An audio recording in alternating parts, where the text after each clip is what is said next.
Okay, so welcome to my MOAC 7412 server R2 lab. In this lab, we're focusing on VM movement. So I have my servers 1, 2, and domain controller logged in.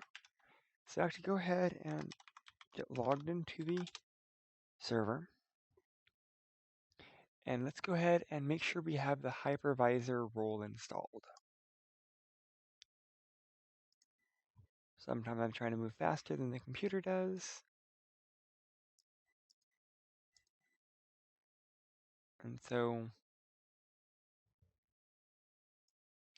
we're going to see that we have both our server 1, server 2 with multiple IP addresses, and 192.168.170. Okay, that is there.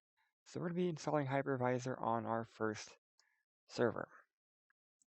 Hyper-V, and you may get this error. If you get this error, that's because it does not like our nested VMs. So let's go ahead and power off our server. We're going to power off server 1 as well, because we're going to have the same problem with that one.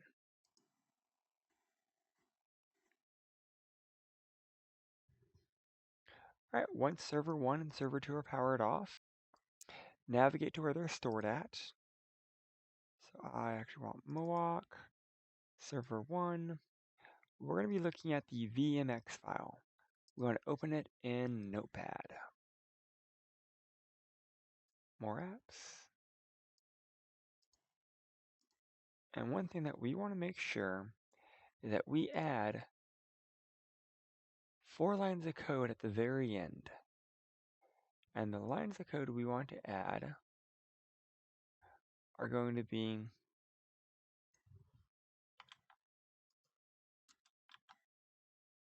hypervisor.cpuid.v0 equals false, mce.enable equals true, vhu.enable equals true, and we want to save that. We want to hop over to server 2, and we want to do the same thing.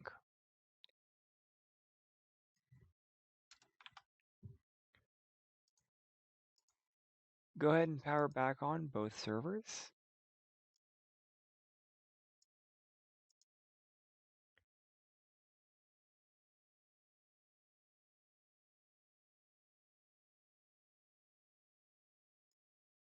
All right, both servers seem to be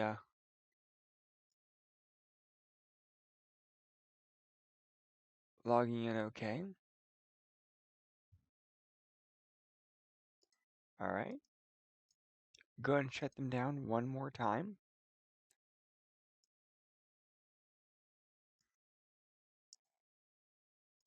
I wanted to make sure that they started before I did anything else. So once you shut them down the second time, let's actually edit their settings. Let's go to processors. Make sure to enable our virtualization. And then power it back on.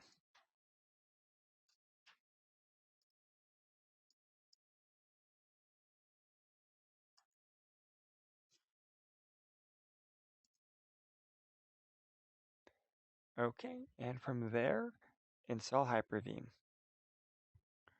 Okay, so server 2 is back online. I'm going to go ahead and log into it.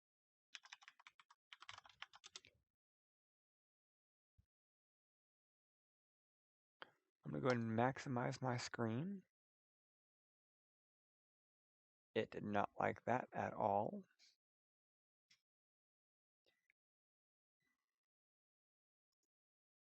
I get a bigger screen this way, so I'm going to add a role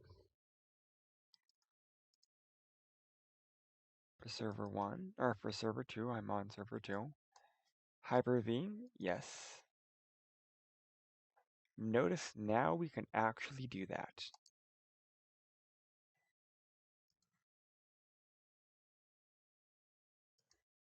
Okay, so for our virtual machines, for our Hyper-V, we're going to use Ethernet 1.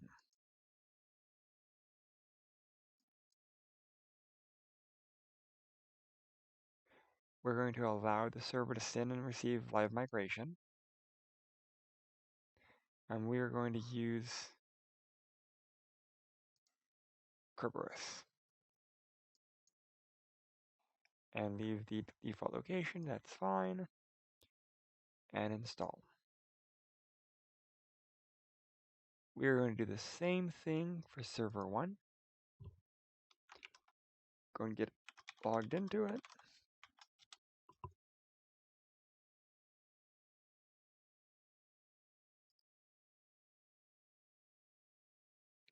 Let server manager open.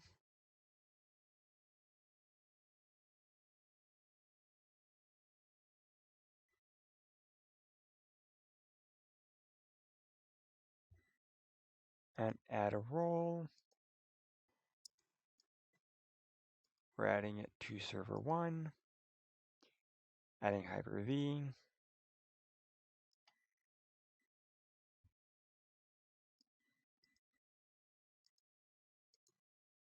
We're putting it Ethernet 1. Allowing the server to do live migrations. Leaving all the defaults and installing. And it takes a few minutes to install, so just be patient. Okay, so it took less than a minute. Notice it does say a restart's required. So let's go ahead and restart both servers.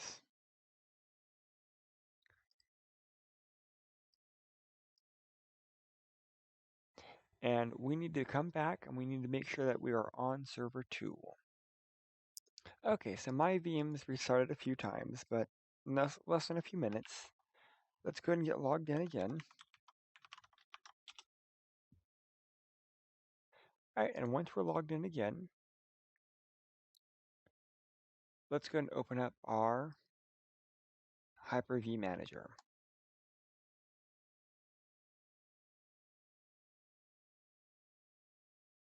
And here we see our server 2.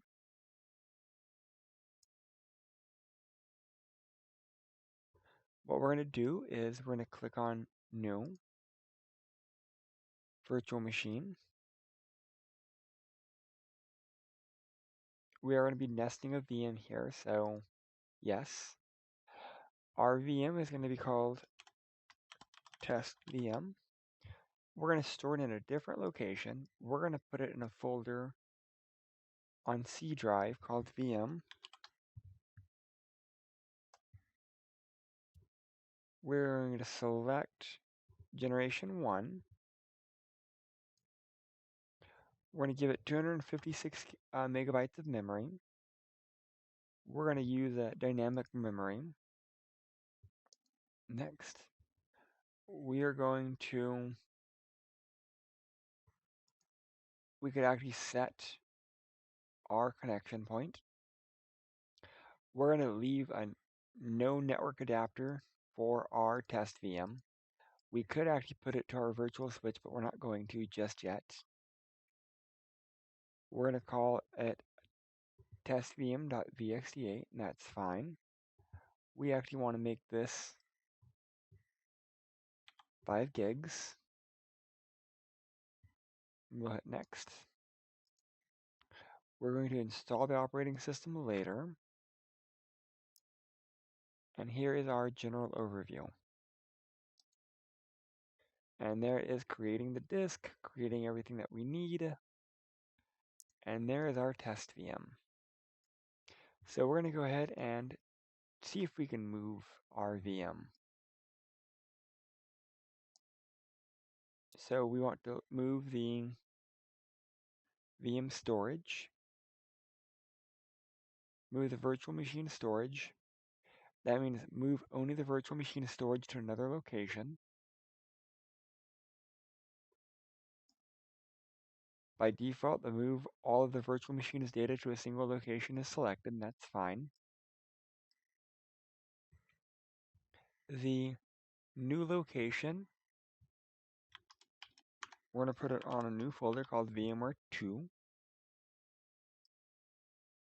And it should move everything to that new location. So now let's go ahead and double check. Here's our virtual machine instead of in our VM. It was moved. So it went from VM to VM2. Alright, so let's go and exit out of here. Is there an option for live migration? And so that is our next step. Okay, so to make sure live migration is set up, let's go and right click on our server 2. We're going to go to Hyper-V settings. We're going to go to live migration, and we can select which network, or we can select to use any available network. So let's go ahead and double check that this is set up for server 1.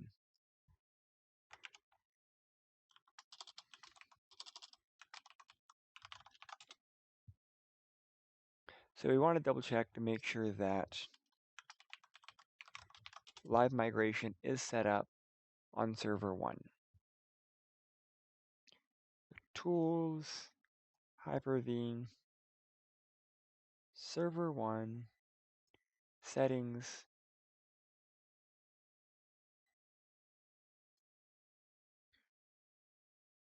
live migration.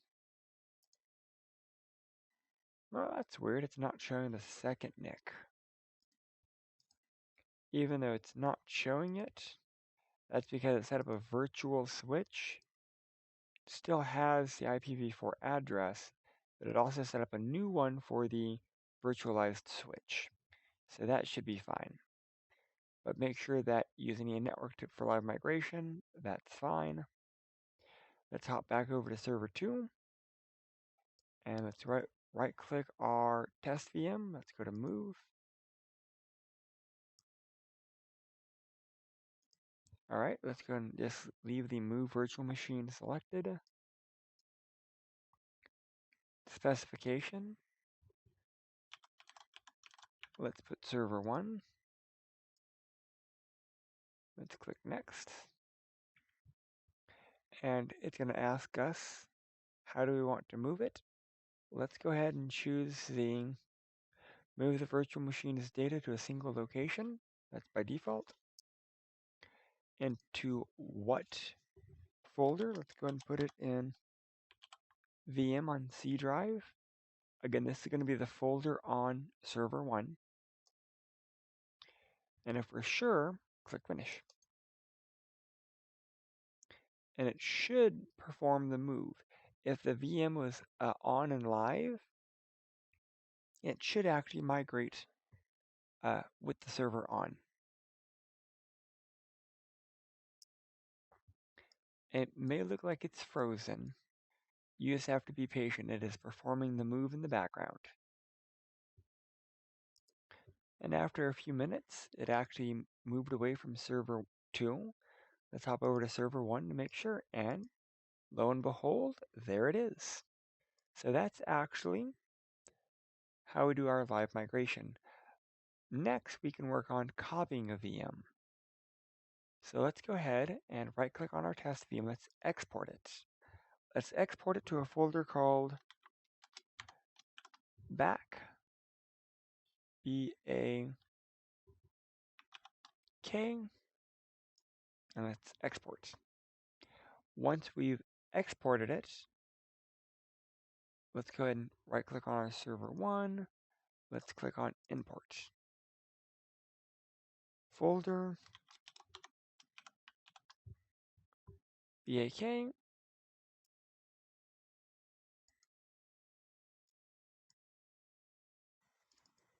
You'll notice that it's not there.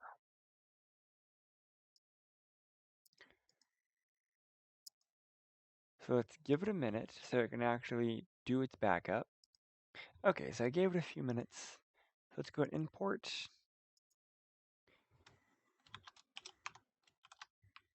See, we can't just do back, because the problem is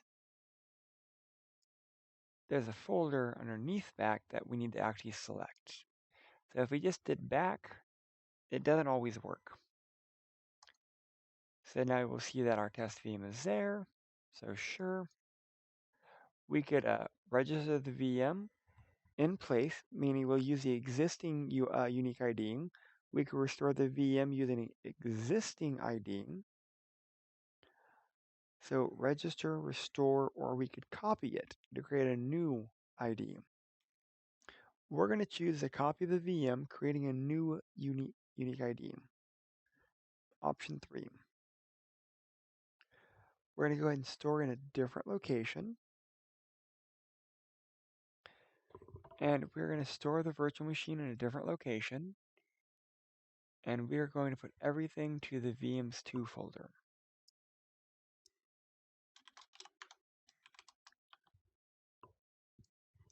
And we're going to make sure that the checkpoint, all of them are in VM2. Location of the hard disk, we're also going to put in VM2. And when we're done, click Finish. It should generate it. So now we have 2 test VMs, one in VM, one in VM2. So we can now move, live migrate, and export and import our VMs. And that's actually the end of managing our basic VM movement. So go ahead and power them off, and we are good to go.